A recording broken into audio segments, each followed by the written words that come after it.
గాంధీ భవన్లో టీపీసీసీ విస్తృత స్థాయి సమావేశం ప్రారంభమైంది. టీపీసీసీ చీఫ్ మహేష్ కుమార్ గౌడ్ అధ్యక్షతన ఈ భేటీ జరుగుతోంది.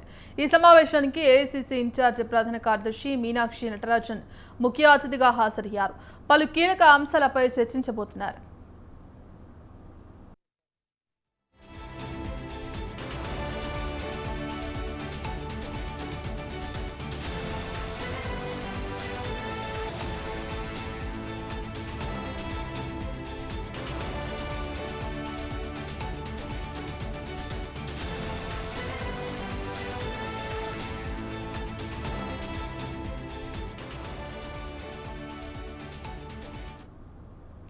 గాంధీ భవన్లో టీపీసీసీ విస్తృత స్థాయి సమావేశం ప్రారంభమైంది. ఇక ఈ సమావేశంలో పలు కీలక అంశాలపై చర్చించబోతున్నట్టుగా తెలుస్తోంది.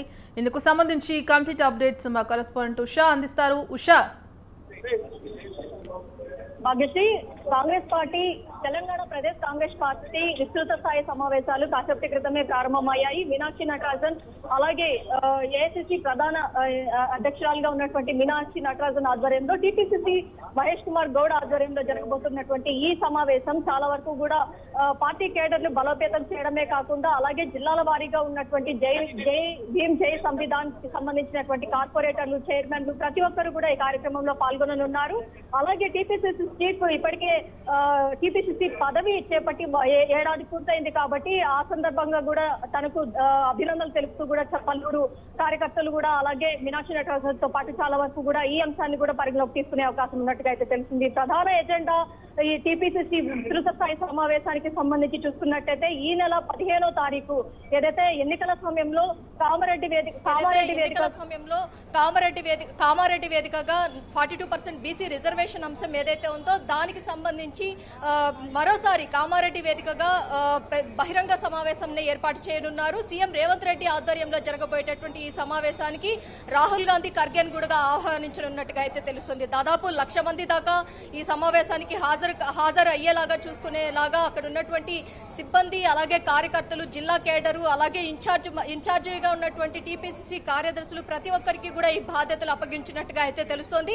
మరోవైపు చూసుకున్నట్టయితే జూబ్లీహిల్స్ ఉప ఎన్నిక కాంగ్రెస్ పార్టీ ఎలాగైనా కైవసం చేసుకోవాలన్న ఉద్దేశంతోనే ఈ జూబ్లీహిల్స్ ఉప ఎన్నికకు సంబంధించి కూడా కసరత్తులు చేపట్టింది. ఈ అంశానికి సంబంధించి ఇప్పటికే క్యాడర్ మొత్తం కూడా అక్కడ ఉన్నటువంటి కార్పొరేటర్ల దగ్గర నుంచి కమిషన్ చైర్మన్ల వరకు ప్రతి ఒక్కరిని కూడా ఇప్పటికే అప్రమత్తం చేసింది. ఏఏ శాఖకి ఏదైతే డివిజన్ల వారీగా బూతుల దగ్గర నుంచి బూత్ పోల్స్ దగ్గర నుంచి ప్రతి ఒక్క అంశాన్ని కూడా పరిగణలోకి తీసుకున్నట్టుగా అయితే తెలుస్తుంది. మరోవైపు టీపీసీసీ అధ్యక్షుడు మహేష్ కుమార్ నేతృత్వంలో జరగబోతున్నటువంటి ఈ సమావేశానికి చాలా వరకు కూడా ఉమ్మడి జిల్లాల దగ్గర నుంచి చైర్మన్లు అలాగే కార్పొరేటర్లు ప్రతి ఒక్కరు కూడా హాజరయ్యారు. అలాగే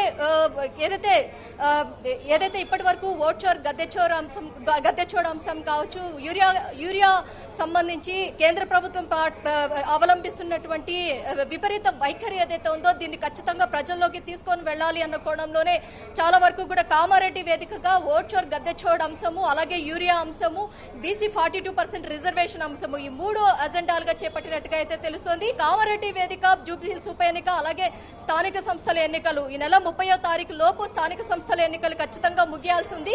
హైకోర్టు ఇచ్చినటువంటి గైడ్ లైన్స్ ఏదైతే ఉందో ఈ నెల 30వ తేదీ లోపు కూడా స్థానిక సంస్థల ఎన్నికలు ముగించాలి అన్న ఒక ఉత్తర్వులు జారీ చేసింది. ఆ అంశానికి సంబంధించి కూడా బీసీ 42% రిజర్వేషన్ అంశంని పొందుపరుస్తూ ఇప్పటికే గవర్నర్ దగ్గర ఆమోదం, పార్టీల వారీగా గవర్నర్ వద్దకు ఆమోదం కూడా తెలపడానికైతే గవర్నర్ వద్దకు కూడా బీసీ మంత్రులు అందరూ వెళ్లడం కూడా మనం చూసుకోవచ్చు. ఇవన్నీ కూడా కామారెడ్డి వేదికగా ఏదైతే ఇంకో వారం మాత్రమే ఉంది ఈ సభకి, ఈ భారీ బహిరంగ సభను సక్సెస్ చేయాలన్న నేపథ్యంలో కూడా టీపీసీసీ క్యాడర్ మొత్తానికి కూడా దిశానిర్దేశం చేయనున్నట్టుగా అయితే తెలుస్తుంది. మరోవైపు చూసుకున్నట్టయితే జూబ్లీహిల్స్ ఉప ఎన్నికలో ఇప్పటి వరకు అనుకున్నటువంటి అభ్యర్థులు కాకుండా కొత్త పేర్లన్నీ వస్తున్నాయి కాబట్టి ఈ అంశానికి సంబంధించి కూడా కూలంకుషంగా పరిశీలించే అవకాశం ఉన్నట్టుగా అయితే తెలుస్తోంది.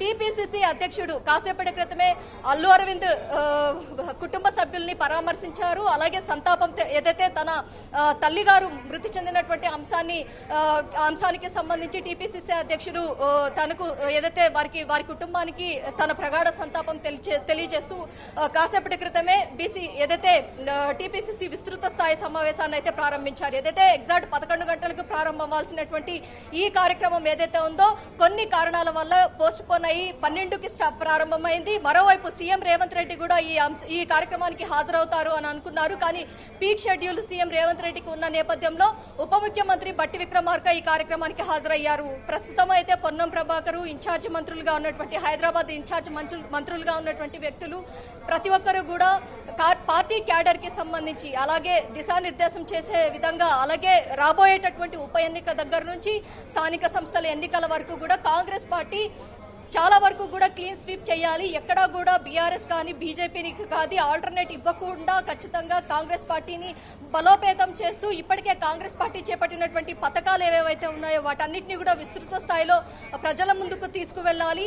అలాగే ఏదైతే కాంగ్రెస్ పార్టీ తీసుకున్నటువంటి నిర్ణయాలు ఏదైతే ఉన్నాయో వాటన్నిటిని కూడా కేంద్ర ప్రభుత్వం విముఖత చూపించడం, ఏదైతే ఎస్పెషల్లీ చూసుకున్నట్టయితే బీసీ 42% రిజర్వేషన్ అంశం కావచ్చు, యూరియా కొరత దాదాపు కూడా రైతులందరూ కూడా రోడ్లను పడ్డారు. యూరియా కొరతతో చాలా వరకు కూడా ఉదయం నుంచి సాయంత్రం వరకు పడిగాపులు కాస్తున్నటువంటి రైతులకు ఇప్పటి వరకు కూడా యూరియా అనేది తమకు అందలేదు. ఈ అంశాలన్నింటినీ కూడా ప్రజల్లోకి విస్తృతంగా తీసుకొని వెళ్ళాలి అన్న కోణంలోనే పార్టీ క్యాడర్ మొత్తానికి కూడా జై భీమ్ జై సంవిధాన్ కార్యకర్తలు చైర్మన్లు అలాగే కార్పొరేటర్లు ప్రతి ఒక్కరికి కూడా దిశానిర్దేశం చేయనున్నట్టుగా అయితే తెలుస్తుంది. మరోవైపు ఇప్పటికే మీనాక్షి నటరాజన్ నేతృత్వంలో జరుగుతున్నటువంటి ఈ కార్యక్రమం ఏదైతే ఉందో ఈ కార్యక్రమానికి సంబంధించి ప్రతి ఒక్కరు ఏదైతే ఉమ్మడి జిల్లాల వారీగా వచ్చినటువంటి అభ్యర్థులు ఎవరెవరైతే ఉన్నారో వారందరికీ కూడా నిశ్చితంగా అక్కడ ఏదైతే పార్టీలో ఉన్నటువంటి అంశాలు అలాగే రాజగోపాల్ రెడ్డి అంశంతో పాటు కూడా ఇప్పటికే పార్టీలో పలువురు నేతలు ఎవరైతే ఉన్నారో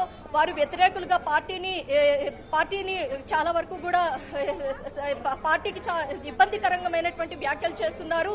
ఈ అంశాలన్నింటినీ కూడా పరిగణలోకి తీసుకొని ఈ సమావేశం మొత్తం కూడా అన్ని ఆస్పెక్ట్స్ లో ఏదైతే అటు ప్రాబ్లమ్స్ కావచ్చు అటు కేంద్రం అవలంబిస్తున్నటువంటి వైఖరి కావచ్చు ప్రతి ఒక్క దాన్ని కూడా పరిగణలోకి తీసుకొని ప్రజల్లోకి ఖచ్చితంగా వీటన్నిటిని కూడా రీచ్ అయ్యేలాగా తీసుకువెళ్ళాలి అన్న కోణంలోనే ఏదైతే దిశానిర్దేశం పార్టీ కేడర్ మొత్తానికి కూడా జిల్లా స్థాయి నుంచి గ్రామ స్థాయి వరకు కూడా దిశానిర్దేశం చేస్తున్నట్టుగా అయితే తెలుస్తోంది. మొత్తం మీద చూసుకున్నట్టయితే కాసేపటి క్రితమే ప్రారంభమైనటువంటి టీపీసీసీ విస్తృత స్థాయి సమావేశం సాయంత్రం వరకు కూడా కొనసాగే అవకాశం ఉన్నట్టుగా అయితే తెలుస్తుంది. సీఎం రేవంత్ రెడ్డికి మళ్ళీ ఈవినింగ్ ఢిల్లీ పర్యటన ఉంది, రేపు ఉపరాష్ట్రపతి ఎన్నిక కూడా ఉంది. కాబట్టి ఈ నేపథ్యంలో సీఎం రేవంత్ రెడ్డి ఈ కార్యక్రమానికి హాజరు కాలేదనేసి తెలుస్తుంది.